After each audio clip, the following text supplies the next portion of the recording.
you quite like the Second Amendment. You just don't like the bits that you disagree with. Can I just be clear on that? Yeah, absolutely. Okay. I'm more than willing to amend it and include whenever the it's in your Amendment. favor. Yeah, Of course. absolutely. So can Democrats do the same when they're in Yes, office? absolutely. No, absolutely not. What's going on, you guys? Today we have Mehdi Hasan triggering Tim Pool.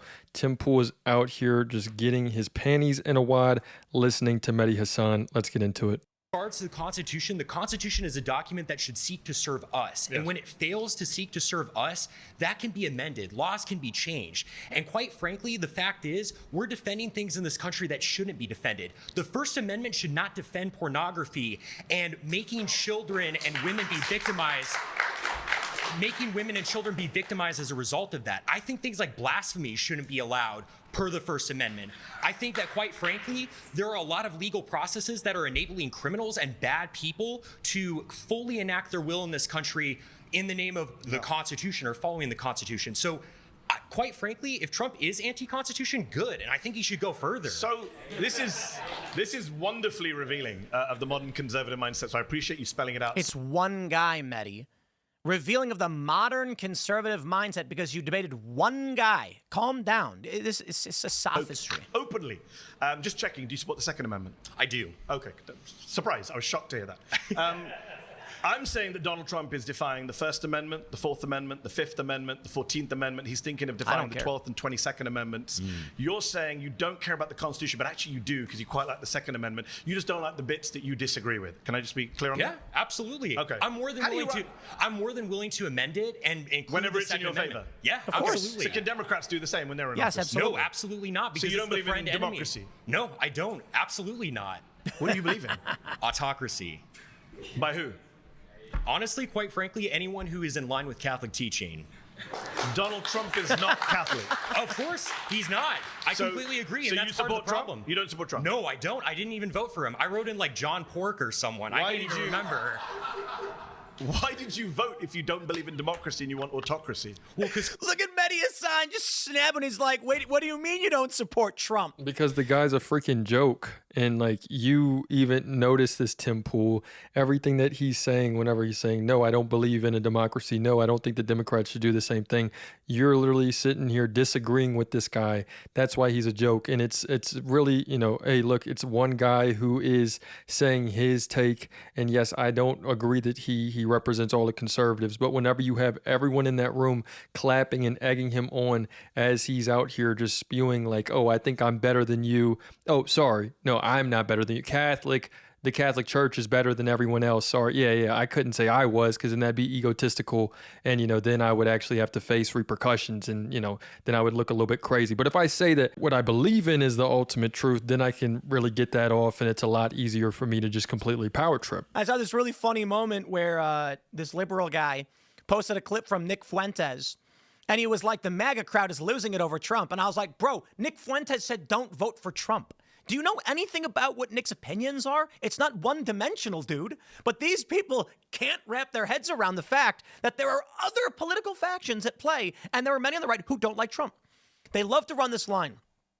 Trump may not be racist, but racists all vote Trump. What do you think that means? Or like something like that. Or no, what do they say? Not all Trump supporters are racist, but all racists are Trump supporters. Clearly not the case. Now let's talk about the Constitution, my friends. Mehdi Hasan, don't play stupid games. Come on. Blasphemy laws existed at the founding of the Constitution. You were not allowed to carry guns wherever you wanted. It was a federal restriction, not a state restriction. The states could restrict it, and the Constitution was only what the federal government was restricted on. It was literally and simply, federal law enforcement couldn't take your guns, but state law enforcement could because they're different things, and the states were in and unto themselves. So this idea of someone following or not following the Constitution is a political power argument made by literally anybody left or right for the sake of their moral standing. That's literally it. And I'm sorry, a lot of people are going to say, Tim, there's a Constitution. Yes. But if we were going to go by what the founding fathers actually meant by the Constitution, you'd have to rewind some of the amendments that have been made to it. Because the founding fathers certainly did not intend for there to be a ban on slavery. But then there was. So we're not going to interpret it as it originally was, because the original interpretation didn't include enslaved black people, Native Americans, and foreign immigrants. And then later we came to amend it as our society changed.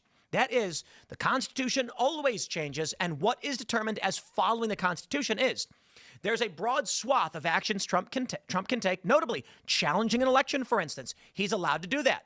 That's constitutional. You then challenge him in the courts. That's the constitutional process. If Donald Trump says birthright citizenship is out, he can do that as per the Constitution with executive order. And the argument that it's longstanding precedent does not apply to constitutional standards. It would then have to be tested in the courts, and the courts decide that. And all of this is fine and dandy. I don't understand why the conservatives are like out here. They're really just on a campaign to lose their own rights. They're so happy that Donald Trump is wanting to get rid of the free speech, as far as like saying, hey, look, these news outlets that are talking about Epstein, I'm going to sue them. Let's sue them. Let's get them out of here. Let's take them down. And it just so happens like, oh, he's just suing them. What's the problem with that? He's the freaking president of the United States, guys. Like, he's out here, and they're wanting to, people that want to talk about this story, people want to talk about anything with Epstein, he's out here and he's wanting to take that down. And as far as, the Constitution, this and that, Donald Trump is paving the way so that now you have the Overton window on these guys that are the far right. They don't give a crap about the Constitution. They're not here looking for equal rights for blacks, for Native Americans, for anyone that you want to say. African American, Native American, any type of American. They only care about white Americans. They only care about Catholic Americans. They're saying this out loud. They're saying that part out loud. They don't care about anyone else. So, it is paving the way. If Trump is not this dictator, this crazy person, he is paving the way for people. Look, Nick Fuentes literally says how much he hates immigrants. We're not going to, who is not believing, just listen to these people talk. Donald Trump is paving the way for this white supremacy faster than ever. Just look at what's happening. That is precedent. That's how our system operates. So I ain't playing any stupid game where Mehdi's going to make an argument about what amendment he thinks should be enforced in one way, and then this other guy thinks should be enforced another way, because I'm going to tell you this, I think it should be enforced the way I want it to be enforced. And everybody is slightly different. I have sat down with Republican politicians who have said you cannot own nuclear weapons. And I said, hey, man, when did the founding fathers say in the Second Amendment a restriction on your arms based on, red flag laws or the scale of the weapon? They never did. And people owned cannons and privateers back in the day. You were a regular guy with a farm and you had cannons lining your property. Not that it was super common because they're expensive. You don't need a cannon, but people could have them, and you can have them today. So the idea that everybody just knows how the Constitution is supposed to be followed is silly. All that it matters is the Constitution acts as effectively a mushy barrier, as it would. Let's call the Constitution a non-Newtonian political liquid, in that it is liquid, and if you go slowly, you can move through it. But if you try to force your way through it, it becomes solid. That's what the Constitution is. If Trump came out and said, I am hereby enacting slavery, the Constitution becomes rigid. You can't move against it. But if Donald Trump comes out and says, I will challenge birthright citizenship, and he goes slowly through the courts, you in fact can move through that barrier. That's all the Constitution does. The amendments exist, but there is precedent on them. We can talk about the First Amendment, and then you get COVID, and they lock you down and say, but it's justified. We can talk about the Second Amendment, but then the NFA pops up, and they say it's justified.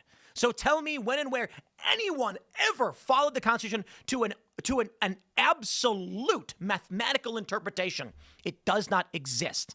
I am pro-Constitution as for what it does and what it actually helps do for this country. What it does is enshrining the certain rights as we interpret the implementation of protections. Things will change, and as society evolves, our interpretation themselves change along with it. But let's jump to Mehdi's next. And this is the right. This is in Tim Pool, I guess if he's speaking for the right, this is the right. This is the Israel-Palestine conflict. This is all, look, this has happened to me in the past. America's done terrible things, so now we can do terrible things. Look, they were telling people what they can and cannot say during COVID, so now we're wanting to fight for people what they can and cannot say right now during Trump. It's like people are literally fighting for their rights to get taken away. It's outstanding what's going on. Whether this is, last term, this term, whatever it is, people that are going and saying, hey, look, I don't believe that people should do this. This is a right that we have, but I'm going to give it away to you. I'd like to give it away. That is what it seems like is the precedent for each term. It's a new campaign against our rights as working people, as citizens, they're taking those away. The people are voting to get those taken away. It's despicable.